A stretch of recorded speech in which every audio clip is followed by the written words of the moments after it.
Hi, and welcome to this research rundown. My name is Erica Eaves, and I am a reference archivist here in the research room at the Alabama Department of Archives and History.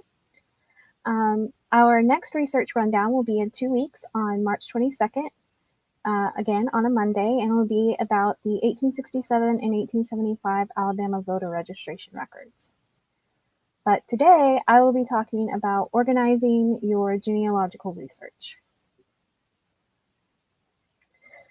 All right, I'm going to focus on some of the tips and tricks that I use when working with either patron requests or my own research into my own genealogy. One of my favorite ways is to visualize and organize information into timelines so that I can take information like what you see in the image on the left-hand side of the screen. Sorry, that's a mock-up of a messy desk with a lot of genealogical information there. And my goal is I take that information and I put it into what looks like on the right-hand side of the screen, this family timeline that I've created for some research I'm doing for my own family.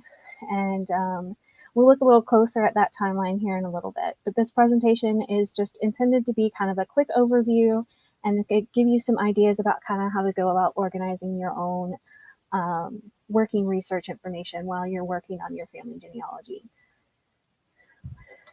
So, it won't come on. Okay, let's get it to switch screens here. There we go. All right, so since I'm a visual person and I crave order and structure, I tend to find ways to create my own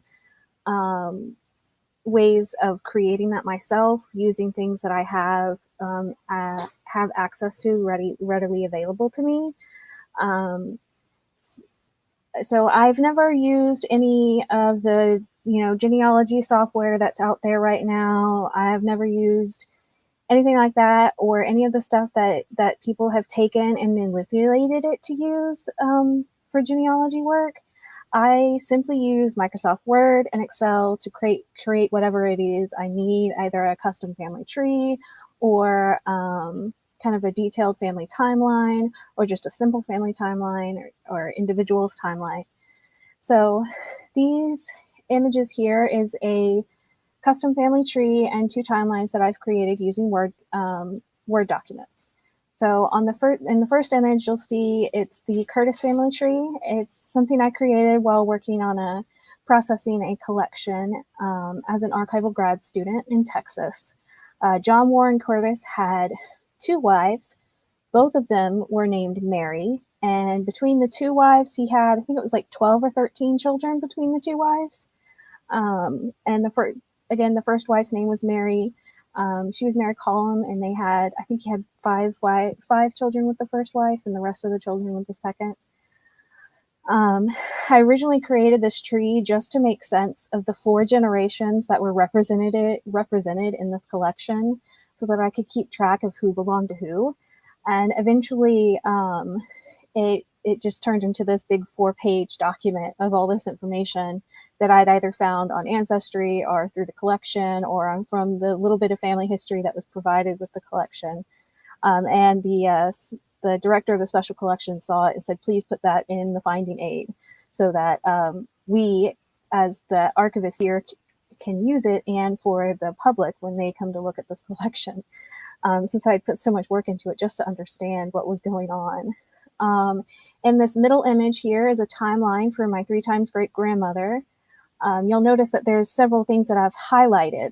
I use highlighting to kind of remind myself if there's something that I need to look into more, or there's something that's missing, or it's just not proven. There's not a concrete source for it. Like at the top of the screen there, you see William and Charity Burke in the gray highlight. That's because those are only assumed names for my grandmother, my 3 times great-grandmother's parents. I don't have any solid sources to base that on yet, except for it being said on the family search tree, but there are no sources listed with them. So I have not accepted that as true fact yet. In locations unknown, we don't know where I don't know where she is in 1800. There's possibility that she's in the West Florida area, which you'll notice above that, I've got the West Florida Rebellion listed as well. So I like to put historical facts and information into these timelines as well, because as they're related to your family history, they can cause your family to make certain choices and things like that. I don't know for certain whether she was there during the West Florida Rebellion or if her and her husband showed up there right after.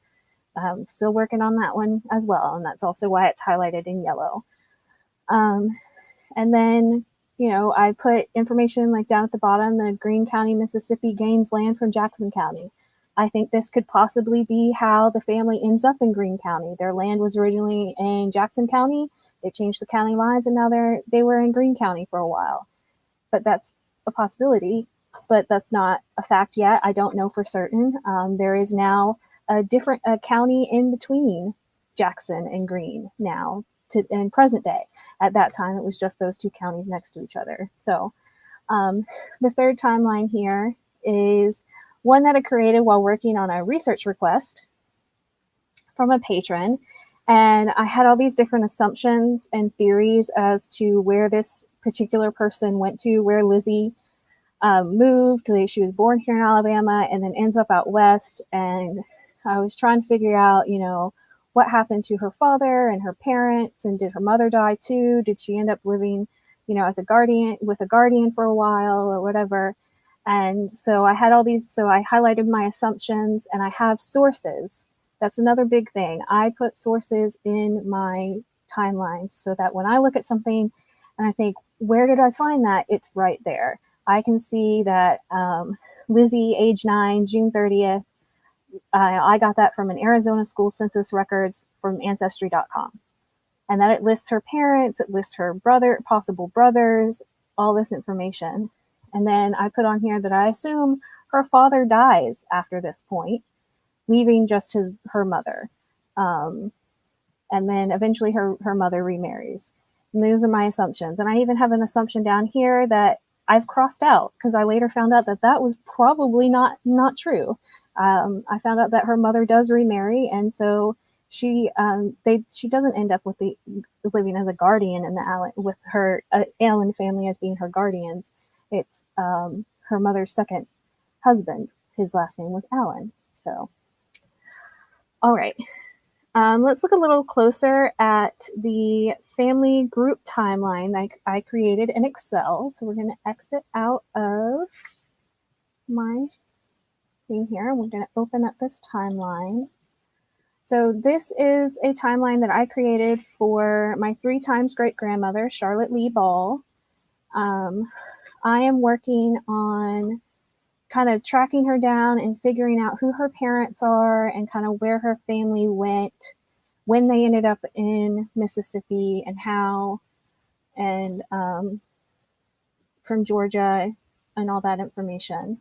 So I have included her spouse here in blue and Charlotte is in green. And then I have each of her children have their own column as well. So I'm going to eventually research all 10 of her children. I'm focusing on certain ones right now. So I have included also a column for historical events on this timeline as well, and columns for her parents in case I come across any information with those names while I'm doing research on the other individuals in the family. And I also have down here highlighted in purple Henry Augustus Guthrie Ball, because he is my 2 times great-grandfather, and that's how my line connects to Charlotte Lee. You'll also notice that there is black and red font in here.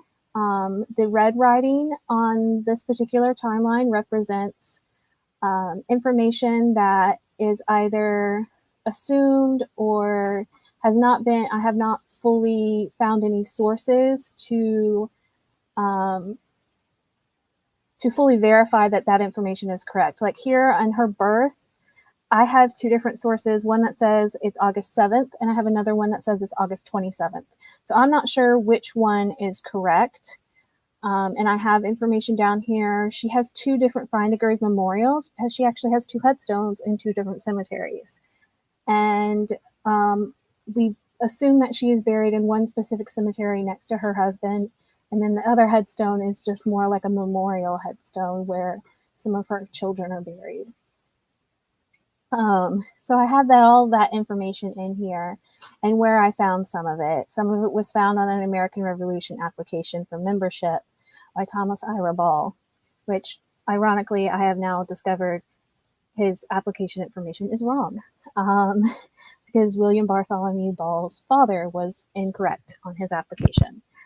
But that's another story. So anyway, and you'll notice I've got the X's. That's just another thing, but being a visual person, knowing that there's nothing that I should need to put in any of these boxes because those people were not born yet. And I've got information down here. I've made my timeline in 5-year increments so that so there's going to be multiple events in each box in some cases. I've got their marriage here, which is believed to have taken place in Richmond County, Georgia. And then I have the birth of their first son here as well. And you'll note some of you are probably wondering why I've got it duplicated in each box. I do that just because I like symmetry as well. So it happened to both of them. They both get the information. You'll also notice that I don't have the second son's birth written here, and why I don't know. I just never put it in. But he was also born in this 5-year time period, so I need to add that to him. But I have him in his own column as well. And then you'll notice again, 1800 census, they can't be located. 1810 census, we're not quite sure. I'm not quite sure where they are. And I've actually used Excel to create other types of charts. When trying to track them down on the census records, I created this. I had 2 different I had a William B. Ball that kept showing up. And because William Bartholomew Ball is her husband, I was curious and wanted to make sure that we weren't confusing the Bartholomew Ball in Mississippi and the William Ball Sr. in Mississippi as being our ancestor, and when really he was actually in Houston County, Georgia still. So I was able to verify and make sure that the 1840 census, Greene County, Mississippi, is my ancestors, given the name, given the ages that we knew, and the information that we were able to find in a family Bible. So I was able to compare those records and figure that out and put it all here. And now I have this chart where I have the likely census records for him and then the possibilities that I'm not sure of. This is what his family should look like in 1810 over here. But I have not found an 1810 census to compare that with yet. I cannot find a single William Bartholomew Ball or Bartholomew Ball or William Ball or W.B. Ball or anybody in an 1810 census that even comes close to any of this or is in the right location at all. And then I have one who matches, but I'm still skeptical in 1800 as to whether or not they would have actually been in South Carolina in the Lawrence district. I have not found information to verify whether or not they would have actually been there. So this timeline and others I've created in the Excel workbook, they're just a place that kind of help me keep track of everything in one central location. And then I can make things like this basic family details chart that I've printed off and I keep with me in my research binder, so that if I go anywhere or do any research anywhere, I can just pull this sheet out and look at things on a piece of paper, so that I'm not, flipping through pages and trying to find everything, because it just doesn't work for me that way. I like to have a clean, easy way to look at things. And so I've got the whole family here, Charlotte and William, and all 10 children, and their basic information that I know right now. So I can always print that off real quick before I go on a research trip. All right. Another just quick example here real quick of an Excel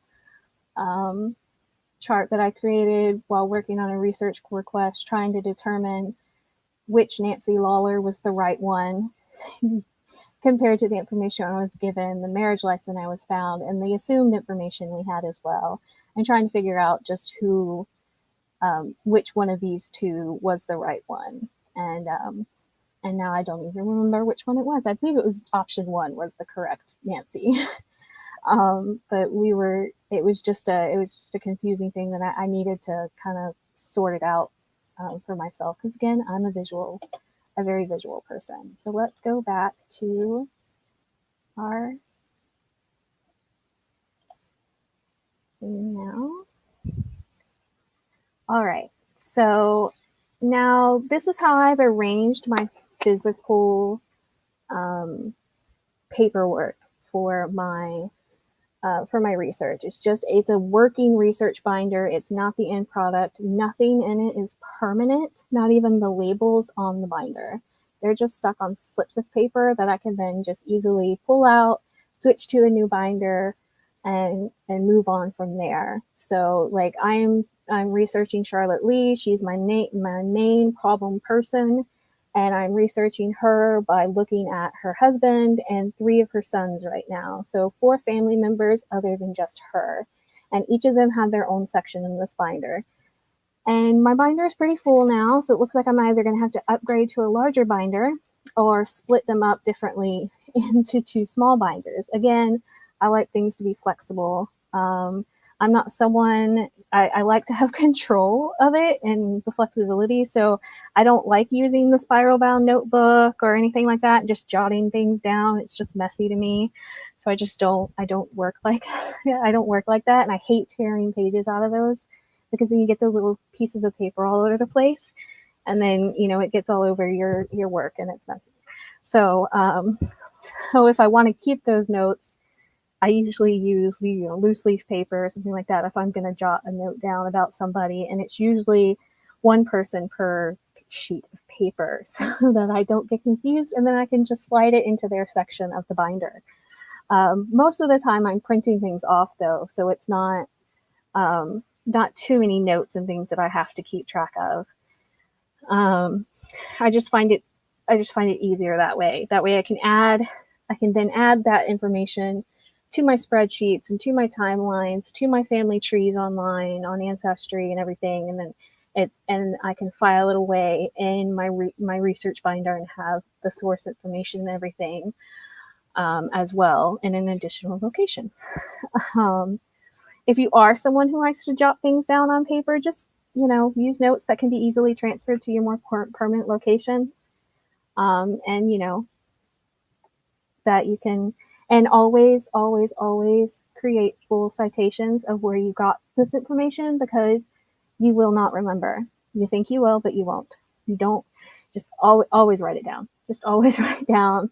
Or if you think it's something that you don't need to know the source information for, write it down anyway, because you will wonder later, where did I get this birth date? Or where did I get this possible idea, this assumption that they may have been in this location? Why do I think that?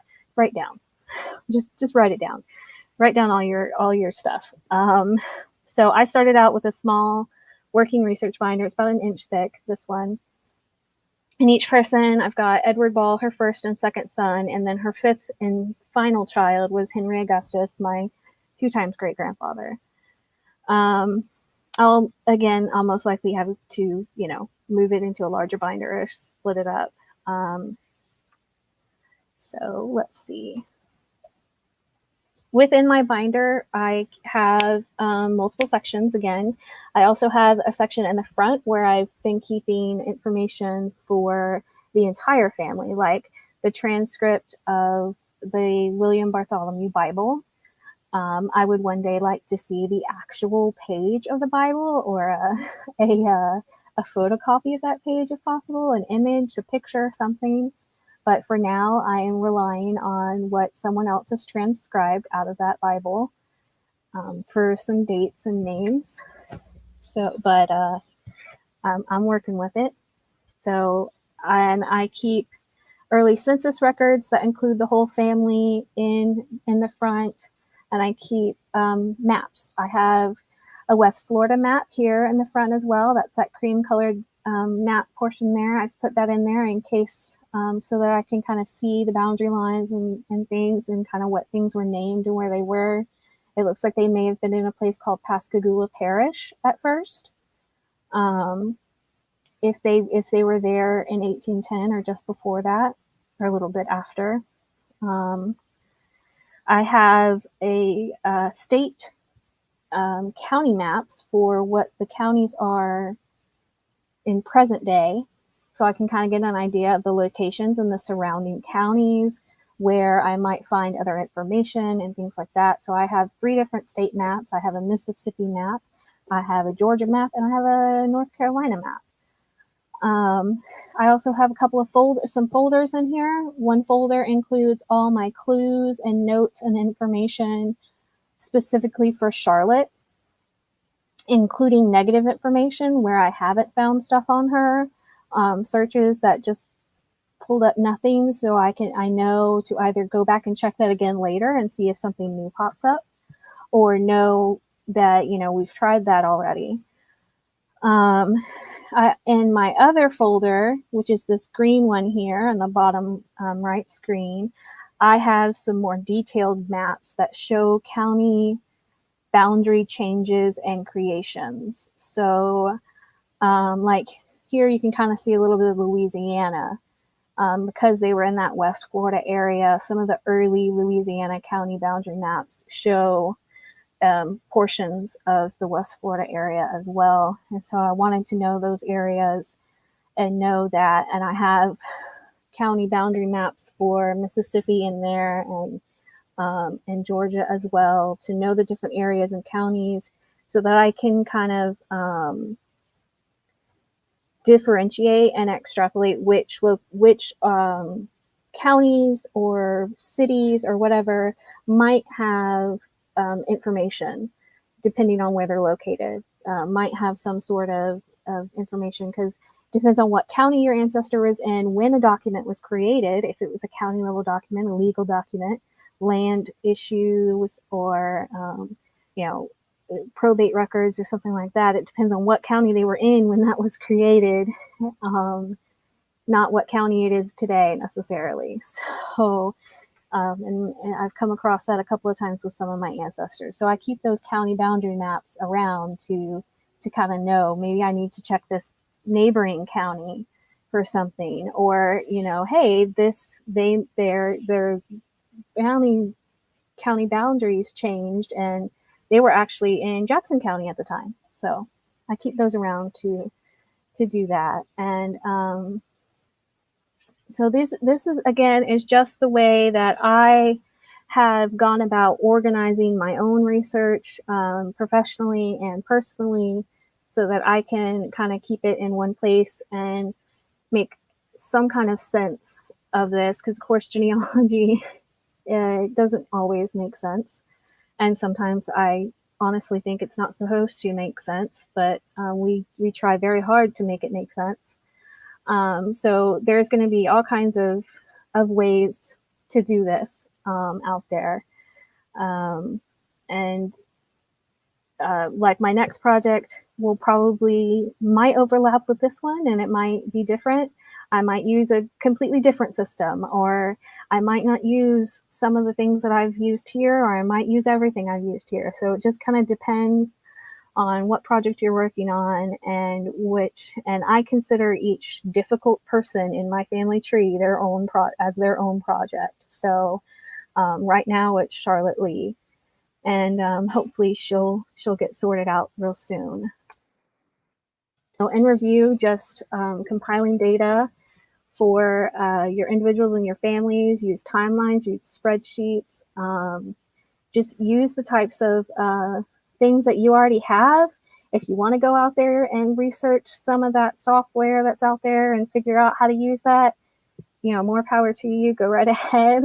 I just like to use what I'm familiar with and what I've got, maybe, and what I have available to me. So that I just kind of figure it out as I go. But the timelines and the spreadsheets are just really helpful for me. Make sure you organize your physical papers, and it just really helps if you can just kind of be like, I'm going to work on this person today, and take those papers out if you want, and take them with you on a research trip, or take the whole binder with you. You got a simple cheat sheet page with the information on it for the whole family, with the basic information. And you're looking at original documents, so they don't let you take all your stuff with you back like in our research room. You don't get to take everything with you when you look at original documents. You can pull that sheet out and have that with you next to you to know what you're looking for, and make sure you got those dates right and those names right.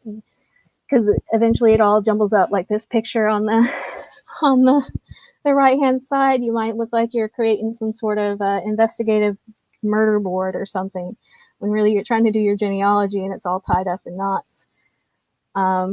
Always cite your sources. I will tell you that all the time, because I have failed to cite sources before and really kicked myself for it. So always, always, always cite your sources fully. Everything you can write down, you put it on there. And organize your digital papers and your folders too. So I keep everything for this presentation. It's got its own folder on my computer, and everything's in there. Got these additional resources, which I used myself. Family Search Wiki, their research resources are really great. You can look at stuff for how to organize your genealogy there. And they have a lot of other topics and things that you can look at it's really helpful, especially if you want to do locality research and learn more about the area where your ancestors were. That's also a really good thing to do, because you need to know about the area. And then the Learning Center on Ancestry.com, also a good resource. I found several articles about organizing your genealogy on the FamilyTreeMagazine.com. And there's also a book out there by Drew Smith, Organized Genealogy. I used that book. I own that book. I've read a good portion of it, and it's been helpful to me. I've also attended a lot of conferences and things like that have taught me a lot of these things. A lot of the timeline stuff came from recent conferences that I have attended. So a lot of that. And then, of course, Google. I know a lot of people don't like to Google. You worry about what kind of information is going to come up, but Google how to organize your genealogy, and you'll end up on Family Search, Ancestry.com, Family Tree Magazine. It's pretty much where you'll end up. And it'll tell you all kinds of stuff, more than what I've given you here. These are just the things, again, that I use that I find helpful for me. So that went a little faster than I anticipated, but still good timing, I think. That's it for this research rundown. If I went too fast, I'm sorry. I tried to slow myself down. I don't know. Do you have any questions about anything that I've discussed with you guys today?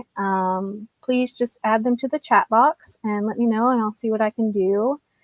Thank you for attending, and our next research rundown again is March 22nd. That's a Monday, on 1867 and 75 voter registration. So, and please, please, please fill out the survey. There should be a link in the chat for that as well, for you to fill out the survey. Let us know how this presentation went, what you liked, what you didn't like, anything, any ideas that you might have. Please fill out the survey and let us know. So there should be a link in your chat. So again, any questions?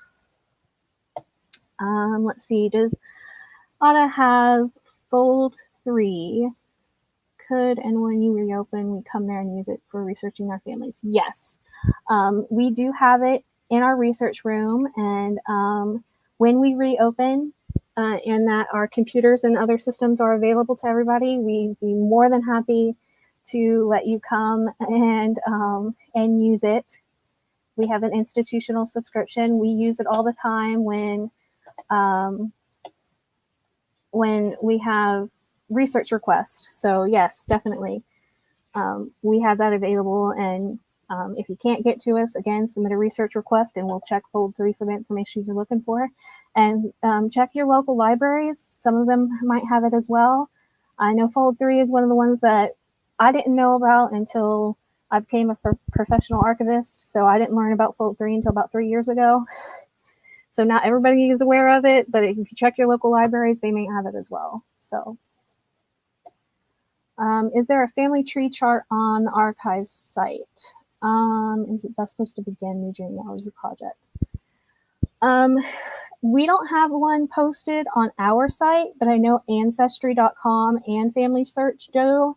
I've used the one from Ancestry.com for several things before, and they have the family tree version, and they also have the family group sheets. So that those are the ones where you can put the wife, the husband, their parents' information, and all their children on for the family group sheet. So you can use the Family Search, or Ancestry. Both have good ones on there. You can also just Google it, and sometimes you can get free printable ones, but I've used the Ancestry and the Family Search ones. So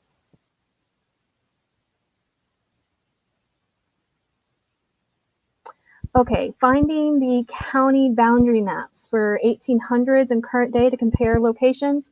I use a website called, let me make sure I'm giving you the exact right information here. It is, oh no, wrong one. US.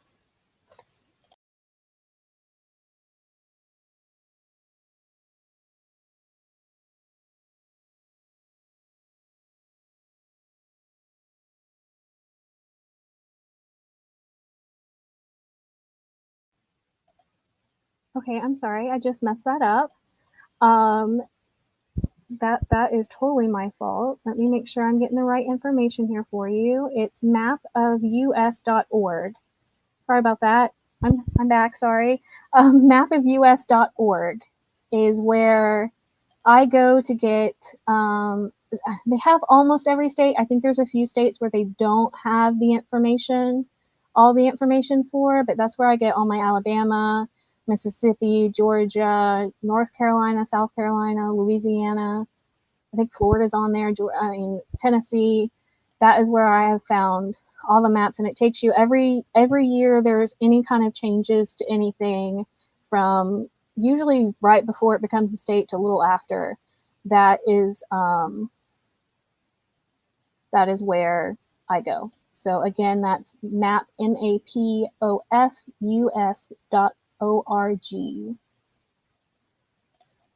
Anything else?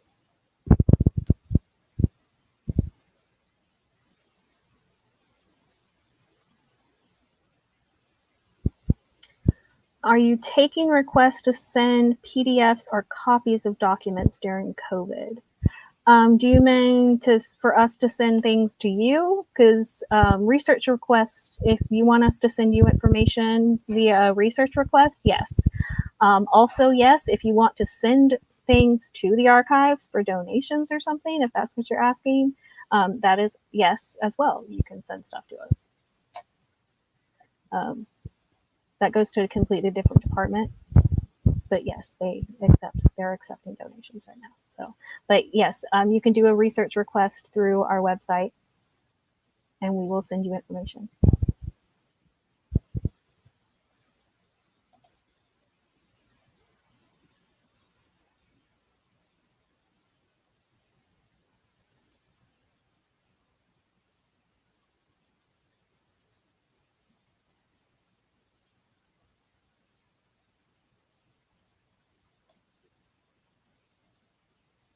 All right, any other questions?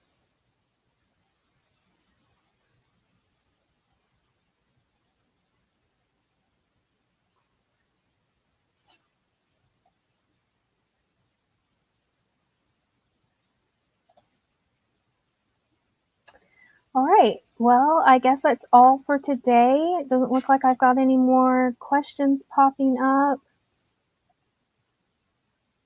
Okay, so thanks again for attending, and please fill out our surveys, and maybe we'll see you next Monday, March 22nd, not next Monday, the Monday after, for our next research rundown.